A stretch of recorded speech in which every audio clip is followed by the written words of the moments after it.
The amazing thing when I think about Rhoda is we had a run through for an audience of the first Mary Tyler Moore show, and they found Rhoda so abrasive that the show died. She was in the first scene, nobody was laughing then, and then you couldn't get them started. You know, we had 20 people staring at us, and we had a night to rewrite it. Somebody finally said to us, Marge Mullen, a script supervisor, and she said, what if Phyllis's daughter says she likes Rhoda?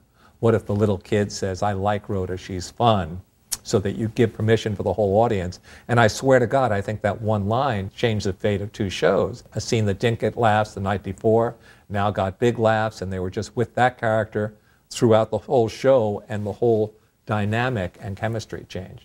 It's one of those show business stories.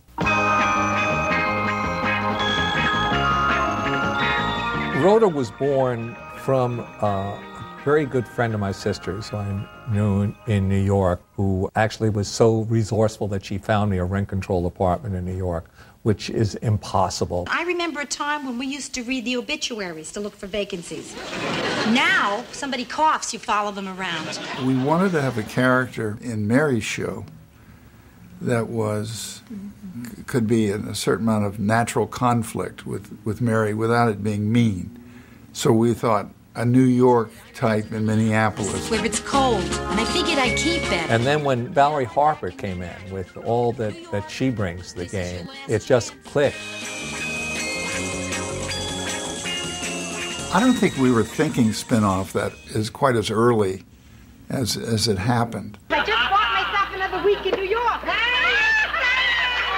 There were so many opportunities being offered to Val that we were going to lose the character and lose her unless we did the spin-off. I can't believe you're really here. God, you look so gorgeous. We were sort of trying to put it off because we didn't want to rob the show, the Mary show, of the character of Rhoda. Well, there it is. My entire life in a dented trunk with 2 stickers. Minneapolis, Minnesota, and Camp Chaim Weitzman. CBS was in love with the idea of having a wedding show providing this spin-off. Son of a gun. Fred Silverman, who was then the head of programming for CBS, loved the spin-off notion because they'd been doing it on the Norman Lear shows with great success, and Freddie was not to be denied. So we did it. And that's the way it went down. So tell me, what's been going on in your life? Oh, let's see where to start. Nothing. And then it sort of worked. We poured ourselves into it. It became fun to do. It became an exciting, fun show because everybody was going to watch. First time in my life, I have a purse big enough to hold all my junk, including my hips. And then the challenge really began. Hello. Hi, I'm Brenda's sister, Rhoda. Just visiting here. I'm from Minneapolis. Oh, yeah, I could tell from your accent. We had this idea of hooking her up with a guy, a really strong guy, that she would fall in love with and possibly marry eventually. We got so much fun out of Rhoda dating that once we took that away from her, it was almost this thing where she was settling down.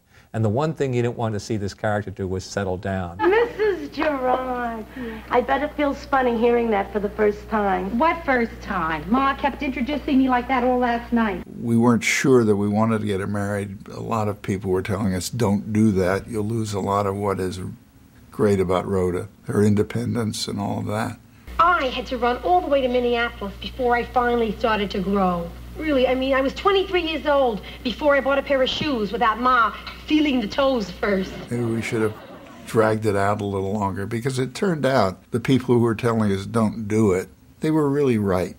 I think it was a mistake. We ran out of room to do stories about a settled down Rhoda. Last night, for the first time since we've been married, when we went to sleep, we went to sleep. And Valerie was pretty insistent that this wasn't working for her. We were between a rock and a hard place, not being able to generate the same kind of fun stories if she was married, and that's when we decided to break them up. Hey, I'm sorry, Rhoda, but I'm not going to let you manipulate me into feeling guilty about working just because you're being possessive. Holy smoke. Manipulate, guilty, and possessive all in the same sentence? The grand slam. We thought You know, that could be interesting, too, putting Rhoda in a situation where there was tension and comedic tension that can be created by divorce. Okay, let's talk. You'll excuse me, I'll go take a bath. And we sort of embraced it at that point. I'll take Johnny Carson with me. The whole idea of bad dates was the whole basis of the Rhoda-Mary relationship on The Mary Show. So to put her back into that world was probably a good thing, you know? Hi.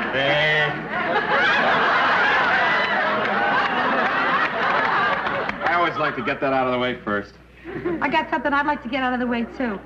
No. I think that working with Val on her own show, on Rhoda, was very little different from working with her on Mary. Listen, are you sitting down, kid?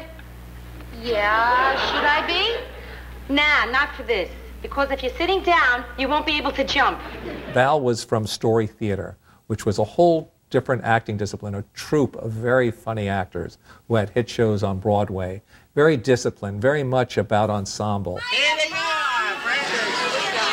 And I remember she wanted, at the beginning, she wanted all of us, writers and producers alike, to learn the improv way of working.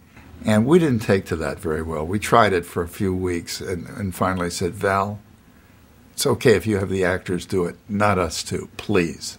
All her efforts were to cooperate, to achieve what the guys who wrote it wanted or dreamed about. She didn't pull any star numbers whatsoever. She was Menschy. She was, just a good spirit. Val is that kind of good-hearted person. So, you do that over a career of, lots of years on television, it actually amounts to something, too.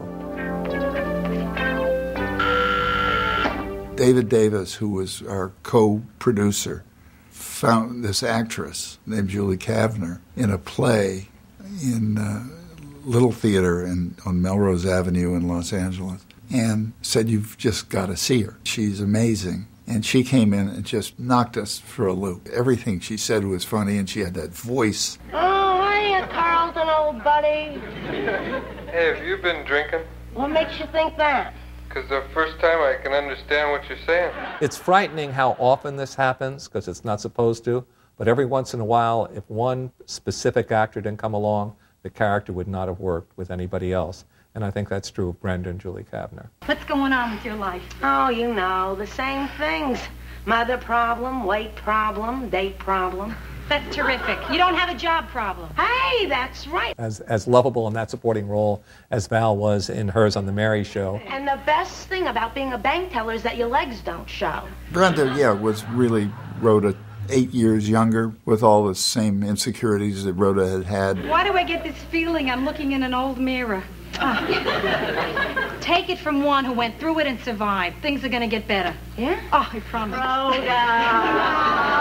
Nancy was a great marriage of character. So how come you're not wearing a bra? She was a Broadway giant, comedic giant. And this time, don't be so choosy. If I was as choosy as you, you'd only be 3 years old now. She frankly scared the hell out of us when we first met her.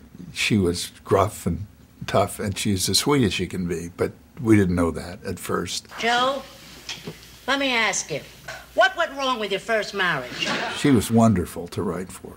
I mean, she just made everything funny. Much funnier sometimes than it was on the page. Darling, I have just one thing to say. Have a lovely time. And remember, a mother always knows. Quintessential is another way to say stereotypical, I think, in a kinder way. But I think she was a quintessential Jewish mother. I mean, there is a lore of this. It's a great character of that generation. So it doesn't exist anymore. Listen, Joe, you'll have to excuse this, but Rhoda told me not to make a fuss, right? So we'll just have to make do with what we have. They were just all comedy mavens, They were just so good. And I think Val enjoyed them as much as we did. She was sort of the mouthpiece for single women home on a Saturday night. She was always terrific. I can't ever recall a tense moment on either of those shows, which sounds very boring, but it's the truth. These were the best years of my life in television, absolutely.